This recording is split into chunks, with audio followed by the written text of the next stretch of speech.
Greetings! How's everyone doing? Welcome to this week's Tamie Vdiary. Today I'm gonna switch up a topic a little bit.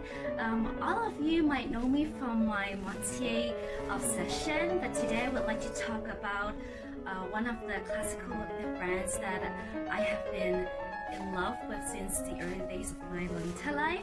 So the brand is Magdalene. This is one of the top 3 classical lolita brands in the Japanese lolita fashion. We have the Julia Justine, Victoria Maiden, and Mary Magdalene. So today I just want to talk to you about the rise and the fall of the brand. Well, it's not technically a fall, but they seem to cease into production.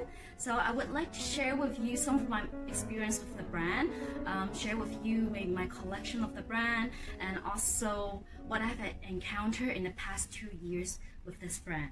Now let's begin with how I came across with the brand. It was the early days in my Gothic Lolita experience. In the early days, I dressed all kind of style. I wear sweet, I wear classic, and Gothic. It was in the later days that I decided I stopped wearing the sweet and then just focus on classic and Gothic, primarily Moitié. And then nowadays, I'm just focusing on Moitié and maybe some other Gothic brands. But when I was heavily into the classical Lolita, I buy Victoria Maiden, Julia Justine, and Mary Magdalene. And I was looking online, Japanese Lolita websites, and then I saw Mary Magdalene. And then I clicked into it and I was like adored by all the designs. I think it was in around year 2004. So at that time, they have an online website which they sell primarily to Japanese customers. So I wrote an email to them asking, oh, if you can like sell me dresses. I live in Canada and I would love to pay all the fees that is incurred during the transaction. And I got a reply, a quite disappointing one. The staff was saying, no, we don't do like overseas shipping, we just cater to Japanese customers. So I write again. I was like, please, like, I really love this dress. And this was the Minerva dress. Put up here, the Minerva dress in a brown colorway. In the early days, it came in 2 colorways, the black and the brown, but later on they add the Bordeaux, the wine colorway. So anyway, back to the story. I write to them again, and then this time I got a message, an email from the manager. The manager was saying that, thank you so much for like loving our brand and da da da da. And the manager said, we love to sell you the dress if you bank wire the funds to our Japanese bank account, and once we confirm the amount, we can send you out the dress. However, with the bank wire is that like before we use PayPal or any form of online payment, you have to go to a bank. You have like a SWIFT code and the other person's bank account number. Go to the bank and send this fund to that account through your bank, like in person. The problem is that there's always a service fee, and you never know how much is that service fee. So once that incurred, then the shop, they will have like lesser fund than it should be. So the manager was saying that if you are going to pay that in full, like including the service fee, then we will send you out the dress. So that's what I did, and it ended up being when the money arrived to Mary Magdalene, I was 3,000 yen short because that was the service fee. So I have to go to the bank again and transfer another 6,000 yen. That is to make up the service fee and then another service fee. So it was a hassle, but in the end, I'm very happy that I got the dress. So I started buying from them that way, like writing to them saying what kind of dresses I like, and just go to the bank and transfer the fund with the extra 3,000 yen. So yes, and later on, I think around in 2006, they start to accept online shipping for international customers. I think they take PayPal or some other form of online payment. But 2006 was the year that I began to kind of stop wearing that much of a classical style, but more focused into buying all the motifs. So eventually, I kind of stopped buying from them, which kind of made me regret the whole thing because now I have to go online and find all the dresses that I couldn't get a hold of. Now, with that being said, a little bit history on the Mary Magdalene brand. Initially, we have the oldest classical lolita brand, the Victorian Maiden, established I think in 1991. And in the Victorian Maiden atelier, there are several designers working for the brand. So there was never like one designer, but maybe now they only have one designer. But back in the days, there's like apprentices and people who come out of the fashion school that work in this kind of brands. And Julia Justine and Mary Magdalene, the designers, they both have some experience in Victorian Maiden. So that's why in the early days you see that the designs of between the brands are pretty similar. It was in the later date that they kind of like diverge into different ways. Just like the history with Emily Temple and Jane Marple, with the designers both have worked for Milk, the J fashion brand. So now with that being said, I would like to introduce you some of the Mary Magdalene items I have collected not over the years. I have a big part of them still in my Canadian home, but here in Hong Kong, I have a couple pieces that I would love to show you, and they are mostly in navy and Bordeaux colorway. I used to buy a whole lot more other colorways, but nowadays I'm just getting the navy or the Bordeaux, which I find goes pretty well with my say moitié accessories. So yeah, those are the two colors. In today's coordinate, I'm wearing the Emilia OP in navy colorway with some moitié accessories. Navy and red goes pretty well together. This is a very fancy piece with off-white chiffon,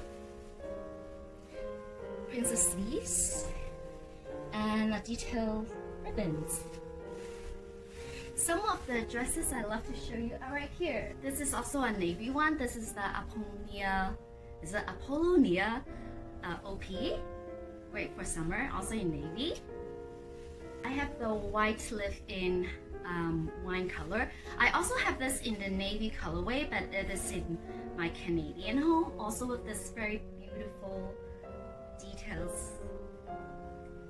In English, they call it Y-lift OP, but it's a strange word, so I'm just go with the Japanese version, the white lifu OP. This is the bisque doll in wine color.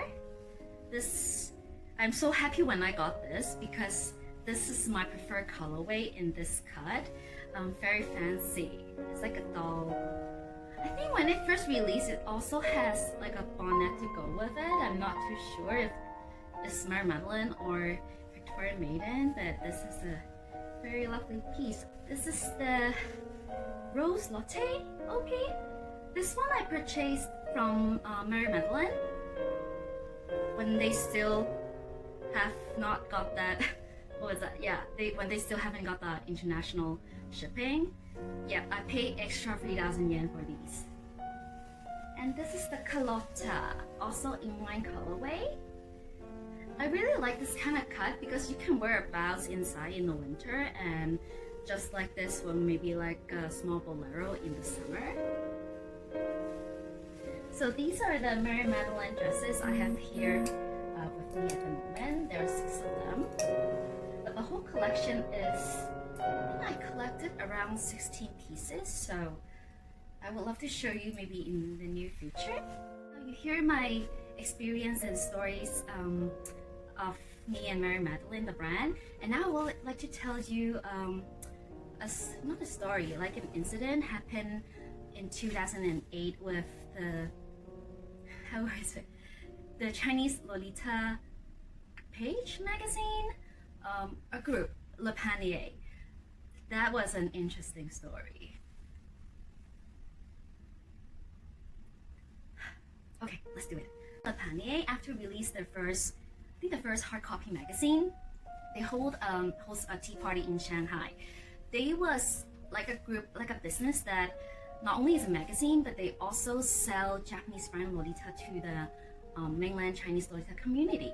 And in 2018 June, that was the first tea party. And then they invited Victorian Maiden, Julia Justine, and also Mary Magdalene to the tea party. And with the tea party, not only there's like fashion show, like a typical tea party, there's also tea party exclusive items for you to reserve or maybe just buy like right there. So some of you, if you follow on my story earlier on, you will see me talking about like the whole thing, how the whole thing goes down in the tea party. First, we have the Victoria Maiden, that brand. In that tea party, Victoria Maiden was going to re-release their classical doll Opie. At first it was like by reservation, but later on when people went to the tea party, they realized that it's not like a reservation only. It was like stock. There was stock there, and you can only reserve like certain colorways when all the stock they're selling there are cleared. Worst of all is that what was said, promised in the advertisement of the tea party, the classical doll 1B, they used the stock picture from Victoria Maiden.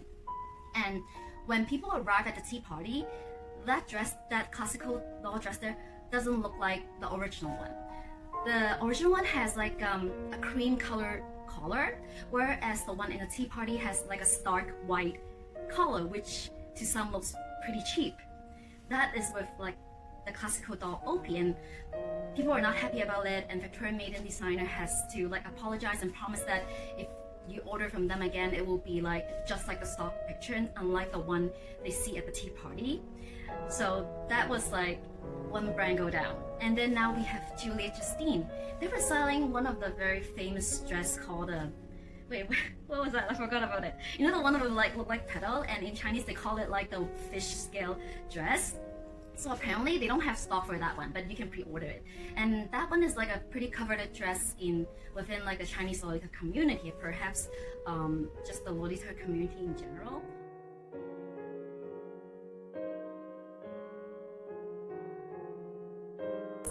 And with Mary Magdalene, Mary Magdalene has one of the famous dress, the Lolita JSK. Originally it released it in the mint colorway and a cream colorway.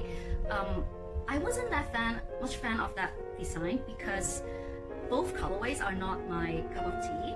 But however, with the rise of the Chinese community, they later released like a wine version, like Bordeaux version, a black version, and also re-releases of the cream, and also in the peacock color version. So, but with this tea party, they released a navy version, which I was like, oh my god, I have to get it because the navy just looks so nice with the cream chiffon. So I went on to Weibo, asked around and see if anyone would like to be my SS. I was contacted by a Shanghainese lolita, and she was saying that she's helping multiple people buy dresses. So I agreed to her service, and then she just kind of took pictures for me while at the tea party and kind of helped me order the dress. So me, her, and also a group of her friends, we ordered like this dress. Half a year passed by, and a year passed by, we heard nothing from Le Panier or Mary Magdalene.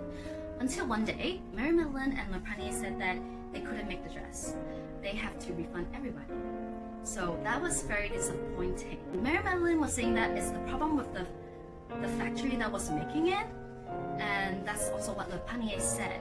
And Mary Magdalene also said that if one day they can make the dress again, they will contact everybody who ordered the dress. But until now, like 2020 May, we haven't heard from them like in any way. And that was the refund was like last year, so it was like last October, September, so somewhere around that time. So I hope they're still doing okay. But yeah, the brand has just kind of disappeared since then, which is pretty sad. So while I was looking for the Mary Magdalene story and see if anyone kind of have like a similar situation like I do, I came across this really interesting article on Weibo about people talking about Innocent World. Well, in one of the pictures, there was my navy fruiteto dress, which was never exist, and also Innocent World dress. I think this is the rabbit leather jumper skirt. So what happened was, with the Innocent World dress, people ordered the dress, and then the dress was like cannot be made into product, just like my Magdalene dress. The reason being that the factory was saying that they don't have enough numbers, like enough people buying the dress, so they couldn't make it because of the numbers. And people were angry because initially when the dress was open for order, Le Panier put a cap on the limit. So it went sold out, and then now the company was saying that, we cannot make the dress because the order number is too little. So people got angry and started emailing Innocent World. And Innocent World replied saying that it was Le Panier telling them that it couldn't be made. And they asked about, they sent emails and asking Le Panier about the situation, and was never heard from Le Panier. So Le Panier was just telling everybody that the Japanese brands couldn't fulfill the promise of making the dress, and cancel out on everybody. So people were not happy with Le Panier, of course, but then sometimes you couldn't really blame them, because there's also the element of the factory. I once had an experience with Chinese factories. I was trying to order some lace, custom design lace, and what I realized that the system is a mess. Like, people changes every 2 months. They promise you this at this moment, and things just change as time goes by. So I don't know whose fault is this, but it renders a lot of people a lot of disappointment, especially when Le Panier was kind of known, famous to be having very limited special colorways that was never got released in the official website. So yeah, that's just kind of like my last experience with the brand, and I hope we come back to life someday in the future. Well, I hope you like this little sharing of Mary Magdalene from me today. Well, I'll see you next week then. Bye now.